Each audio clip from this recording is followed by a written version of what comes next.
ನಾಗ ನಾಗಮಂಗಲದಲ್ಲಾದಂತಹ ಗಲಭೆ ಇದು ಪೂರ್ವಭಾವಿ ಕೃತ್ಯ ಅನ್ನೋದಕ್ಕೆ ಪಬ್ಲಿಕ್ ಟಿವಿ ಮತ್ತೊಂದು ಸಾಕ್ಷ್ಯ ಲಭ್ಯವಾಗಿದೆ.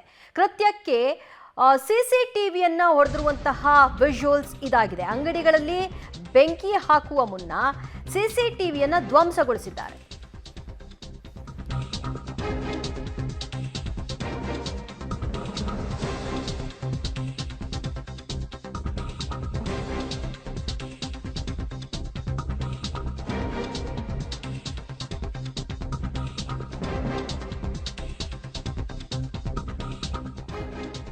ನಾಗಮಂಗಲದಲ್ಲಿ ಆದಂತಹ ಗಲಭೆ ಪ್ರಕರಣಕ್ಕೆ ಸಂಬಂಧಪಟ್ಟ ಹಾಗೆ ಹಲವಾರು ಸಾಕ್ಷ್ಯಗಳು ಲಭ್ಯವಾಗ್ತಾ ಇದೆ. ಈ ಕೃತ್ಯ ಪೂರ್ವ ನಿಯೋಜಿತ ಕೃತ್ಯ ಅನ್ನೋದಕ್ಕೆ ಸಂಬಂಧಪಟ್ಟ ಹಾಗೆ ಪಬ್ಲಿಕ್ ಟಿವಿ ಬಳಿ ಮಗದೊಂದು ಸಾಕ್ಷ್ಯ ಲಭ್ಯವಾಗಿದೆ.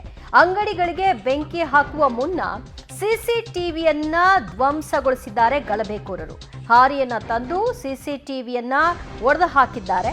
ಬೆಂಕಿ ಹಚ್ಚುವ ದೃಶ್ಯ ಸರಿಯಾಗಬಾರ್ದು ಅನ್ನೋ ಹಿನ್ನೆಲೆಯಲ್ಲಿ ಸಿಸಿಟಿವಿಯನ್ನ ಧ್ವಂಸಗೊಳಿಸಿರುವಂತಹ ಹಲವಾರು ದೃಶ್ಯಗಳು ನಾವು ಈ ಘಟನೆ ನಡೆದ ಆರಂಭದ ದಿನದಿಂದಲೂ ಕೂಡ ಒಂದಷ್ಟು ದೃಶ್ಯಗಳನ್ನು ತೋರಿಸ್ತಾ ಇದ್ವಿ. ಇದು ಹೇಗೆ ಪೂರ್ವ ನಿಯೋಜಿತ ಅನ್ನೋದಕ್ಕೆ ಸಂಬಂಧಪಟ್ಟ ಹಾಗೆ ಸಾಕ್ಷ್ಯಗಳನ್ನ ಈಗ ಮಗದೊಂದು ಸಾಕ್ಷ್ಯವನ್ನ ನೀವು ನೋಡ್ತಾ ಇದ್ರಿ.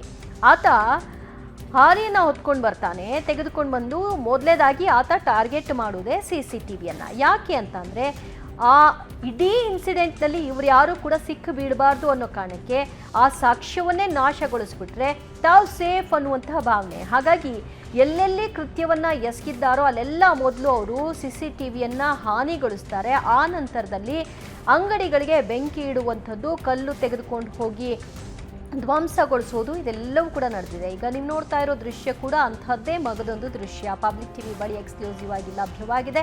ಪೊಲೀಸರು ಈಗಾಗಲೇ ನಾಗಮಂಗಲ ಗಲಭೆ ಪ್ರಕರಣಕ್ಕೆ ಸಂಬಂಧಪಟ್ಟ ಹಾಗೆ ಆರೋಪಿಗಳ ಹುಡುಕಾಟಕ್ಕಾಗಿ ಸಿಸಿಟಿವಿಗಳನ್ನು ತಡಕಾಡ್ತಾ ಇದ್ದಾರೆ. ಈ ಹೊತ್ತಿನಲ್ಲಿ ಒಂದಷ್ಟು ಪರಿಶೀಲನಾ ಹಂತದಲ್ಲಿ ಸಾಕ್ಷ್ಯಗಳು ಲಭಿಸಿದೆ.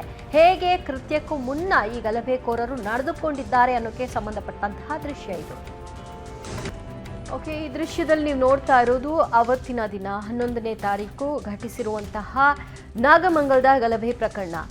ಆರೋಪಿಗಳು ಈ ಕೃತ್ಯದಲ್ಲಿ ಎಲ್ಲೆಡೆ ಹಾರೆಗಳನ್ನು ತೆಗೆದುಕೊಂಡು ಬಂದಿದ್ದಾರೆ. ಹಾರೆಯನ್ನು ಯಾಕೆ ತಗೋಬರ್ತಾರೆ? ಧ್ವಂಸಗೊಳಿಸೋ ಉದ್ದೇಶದಿಂದ ಅಲ್ವಾ ಅನ್ನೋದು ಇಲ್ಲಿ ಮತ್ತೊಂದು ಕಡೆಯಲ್ಲಿ ಸಾಬೀತಾಗ್ತಾ ಇದೆ. ಸಿಸಿಟಿವಿಯನ್ನ ಆತ ಹೇಗೆ ಹಾನಿಗೊಳಿಸ್ತಾನೆ, ಡೈವರ್ಟ್ ಮಾಡ್ತಾನೆ ಅಂದರೆ ಅವರು ಮಾಡುವಂತಹ ಕೃತ್ಯ ಕಾಣಬಾರ್ದು ಅನ್ನುವಂಥ ನಿಟ್ಟಿನಲ್ಲಿ ಹಾರೆ ಮೂಲಕವಾಗಿ ಹೊಡೆದಾಕೋದು, ಇಲ್ಲಾಂದರೆ ಸಿಸಿಟಿವಿಯ ದಿಕ್ಕನ್ನು ಬೇರೆ ಕಡೆಗೆ ತಿರುಗಿಸೋದು. ಇದು ಈ ಗಲಭೆಕೋರರು ಮಾಡಿರುವಂತಹ ಒಂದು ಪ್ರಯತ್ನ ಅನ್ನೋದಕ್ಕೆ ಈ ದೃಶ್ಯ ಸಾಕ್ಷಿ. ಈ ಬಗ್ಗೆ ಮತ್ತಷ್ಟು ಮಾಹಿತಿ ಪಡೆಯೋಣ ನಮ್ಮ ಪ್ರತಿನಿಧಿ ರೋಹಿತ್ರಿಂದ. ರೋಹಿತ್, ಈ ಗಲಭೆಕೋರರು ಆಕಸ್ಮಿಕವಾಗಿ ನಡೆದಿದ್ರೆ ಹಾರೆ ಆಗಲಿ ಅಥವಾ ಪೆಟ್ರೋಲ್ ಬಾಂಬ್ಗಳನ್ನಾಗಲಿ ಹೊತ್ಕೊಂಡು ಬರ್ತಿರಲಿಲ್ಲ.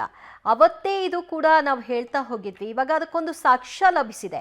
ಅಂದರೆ ಇವರು ನಡೆಸುವಂತಹ ಕೃತ್ಯಗಳು ಸರಿಯಾಗಬಾರ್ದು ಅನ್ನುವಂತಹ ಹಿನ್ನೆಲೆಯಲ್ಲಿ ಸುಮಾರು ಎಷ್ಟು ಸಿಸಿಟಿವಿಯನ್ನು ಈ ರೀತಿಯಾಗಿ ರೂಪುಗೊಳಿಸಿದ್ದಾರೆ? ದಿವ್ಯಾ, ಏನು ನಾಗಮಂಗಲದ ಗಲಭೆ ವಿಚಾರವಾಗಿ ಸಾಕಷ್ಟು ಒಂದು ಆಕ್ರೋಶಗಳು ವ್ಯಕ್ತವಾಗ್ತದೆ. ಯಾಕಂದರೆ ಇದೊಂದು ಪೂರ್ವಭಾವಿ ಕೃತ್ಯ. ಈ ಕೃತ್ಯದಲ್ಲಿ ತಡೆಯೋ ನಿಟ್ಟಿನಲ್ಲಿ ಸಾಕಷ್ಟು ವಿಫಲ ಆಗಿದೆ ಪೊಲೀಸ್ ಇಲಾಖೆ. ಆ ನಿಟ್ಟಿನಲ್ಲಿ ಇಂಟ್ ಕೂಡ ವಿಫಲ ಆಗಿರುವಂಥದ್ದು ಕೂಡ ಆರೋಪಗಳು ಕೇಳಿಬರ್ತಾ ಇತ್ತು. ಇದಕ್ಕೆ ಪ್ರಮುಖ ಸಾಕ್ಷಿ ಅಂತಂದರೆ ಸಿ ಕ್ಯಾಮ್ರಾದ ದೃಶ್ಯಾವಳಿಗಳು. ಯಾಕಂತಂದರೆ ಈ ಒಂದು ದೃಶ್ಯಾವಳಿಗಳಲ್ಲಿ ಅಂಗಡಿಗೆ ಬೆಂಕಿ ಹಾಕುವ ಮುನ್ನವೇ ಕೂಡ ಏನು ಆರೆಯನ್ನು ತೆಗೆದುಕೊಂಡೋಗಿ ಸಿ ಕ್ಯಾಮ್ರಾವನ್ನು ಛಿದ್ರಗೊಳಿಸಿರುವಂಥದ್ದು. ಕೇವಲ ಈ ಒಂದು ಸಿ ಕ್ಯಾಮ್ರಾವನ್ನು ಮಾತ್ರ ಛಿದ್ರಗೊಳಿಸಿಲ್ಲ, ಇವರು ಬೆಂಕಿ ಯಾವ್ಯಾವ ಅಂಗಡಿಗಳಿಗೆ ಹಾಕಿದ್ದಾರೆ ಆ ಅಂಗಡಿಗಳೆಲ್ಲ ಸಿ ಕ್ಯಾಮ್ರಾವನ್ನು ಕೂಡ ಛಿದ್ರಗೊಳಿಸಿರುವಂಥದ್ದು. ಇವೆಲ್ಲವೂ ಕೂಡ ಪ್ರಮುಖ ಸಾಕ್ಷಿಗಳಾಗ್ತವೆ. ಯಾಕಂತಂದರೆ ಗಲಭೆ ಪ್ರೀ ಪ್ಲಾನ್ ಅಂತೇಳಿ ಕೂಡ ಇದು ಸಾಬೀತು ಮಾಡುವಂಥದ್ದು. ಜೊತೆಗೆ ಇವರು ನೂರಾರು ಮಾಸ್ಕ್ಗಳನ್ನು ಕೂಡ ಖರೀದಿ ಮಾಡಿದ್ದಾರೆ. ನಾವಿರುವಂಥದ್ದು ಕೊರೋನಾ ಕಾಲದಲ್ಲ. ಕೊರೋನಾ ಆಗಿದ್ರೆ ಸಾಮಾನ್ಯವಾಗಿ ಮಾಸ್ಕ್ ಅನ್ನು ಕಡ್ಡಾಯವಾಗಿ ಬಳಸಬೇಕಾಗಿತ್ತು. ಹಾಗಾಗಿ ಮಾಸ್ಕ್ ಅನ್ನು ಖರೀದಿ ಮಾಡಿದ್ದಾರೆ ಅಂತ ಹೇಳ್ಬೋದಾಗಿತ್ತು. ಆದ್ರೆ ಇದೀಗ 200ಕ್ಕೂ ಅಧಿಕ ಮಾಸ್ಕ್ ಗಳನ್ನ ಖರೀದಿ ಮಾಡಿದ್ದಾರೆ ಗಲಭೆಕೋರರು. ಇದಲ್ಲದೆ ಕೂಡ ಪೆಟ್ರೋಲ್ ಬಂಕ್ ಕೂಡ ಹೇಗೆ ಬಂತು ಅಂತೇಳಿ ಕೂಡ ಸಾಕಷ್ಟು ಪ್ರಶ್ನೆಗಳು ಎದುರಾಗ್ತಾ ಇತ್ತು. ಇವೆಲ್ಲವನ್ನು ಗಮನಿಸಿದ್ರೆ ಇದು ಖಂಡಿತವಾಗಿ ಕೂಡ ಪ್ರೀ ಪ್ಲಾನ್ ಅಂತೇಳಿ ಕೂಡ ಸ್ಪಷ್ಟವಾಗಿರುವಂತದ್ದು. ದಿವ್ಯಾ.